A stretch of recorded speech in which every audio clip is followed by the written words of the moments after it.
Dia 26 de maio, que é o próximo domingo, é o Dia Nacional de Combate ao Glaucoma. O glaucoma é uma doença ocular degenerativa que pode levar à cegueira. O maior problema é que os sintomas, em 80% dos casos, só aparecem quando ele já está lá, ó, no estágio avançado, por isso que é complicado. E aí, quando o glaucoma avança, o campo visual se estreita progressivamente, até se transformar numa visão tubular. Dá para entender mais ou menos?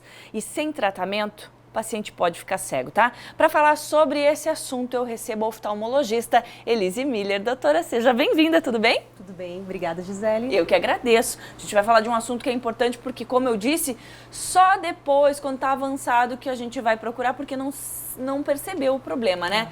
Doutora, o que causa o glaucoma? Bom, o glaucoma tem uma forte característica genética. Quando a gente está falando do glaucoma primário de ângulo aberto, existem diversas formas de glaucoma, mas o primário de ângulo aberto, que é o mais comum, tem uma forte característica genética. E com a idade, ele se torna mais comum.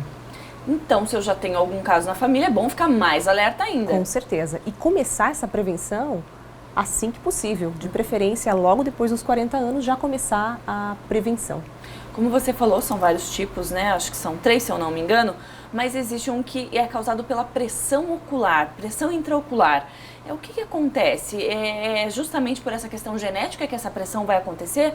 O olho vai crescer? O que acontece? Então, existem, na verdade, vários tipos de glaucoma, primários, secundários, de ângulo aberto, fechado, congênito. Mas, como eu falei, o mais comum é o de ângulo aberto, no qual existe uma resistência à passagem do líquido, existe uma resistência nos canais de drenagem que fazem com que a pressão comece a se elevar e, então, essa pressão elevada afeta de forma significativa o nervo óptico, levando à morte da camada de fibras nervosas. Inclusive, doutora, desculpa interromper, Claro. Tem uma imagem aqui, quero que o pessoal coloque na tela. Legal. Mostra que deu trabalho, né, gente? Vamos colocar a telinha da pressão, dessa pressão que acontece intraocular. Intraocular, né? Então, ali, ó, essa Legal. pressão que acontece e a gente tá vendo o nervinho ali atrás. Isso aí.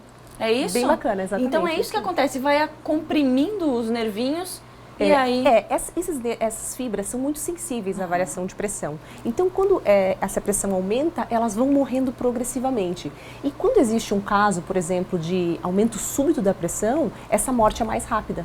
Então, pode acontecer tanto a morte lenta, que é do primário de ângulo aberto, quanto a morte rápida do glaucoma agudo. Mas o glaucoma agudo vai estar ligado com o glaucoma de ângulo fechado, que é uma condição diferente, mas que também exige prevenção. Então, quando a gente chama atenção para o dia 26, a gente chama atenção para os diversos tipos, não só o primário de ângulo aberto, todos os que podem levar a um quadro de cegueira. Certo. Doutora, quando a gente fala em tratamento, glaucoma não tem cura, né?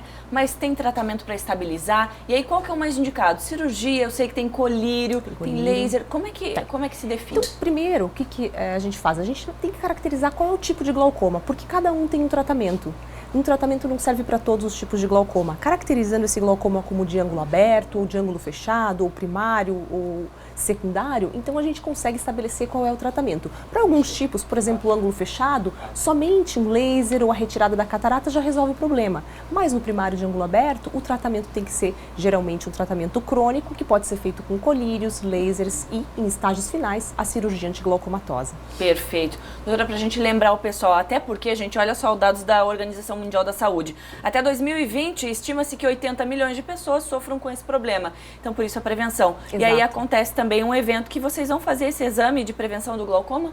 Exatamente. Dia 1º de junho estaremos fazendo a prevenção para evitar que novos casos de glaucoma passem despercebidos e para que a gente possa orientar a população também nesse sentido. Maravilha. Doutora Elise, obrigada por estar aqui com a gente, para a gente ficar sempre alerta, porque a gente só valoriza certas coisas quando a gente perde. Então não vamos esperar. Não vamos não. Né? Obrigada. Obrigada, doutora. Até a próxima. Até a próxima.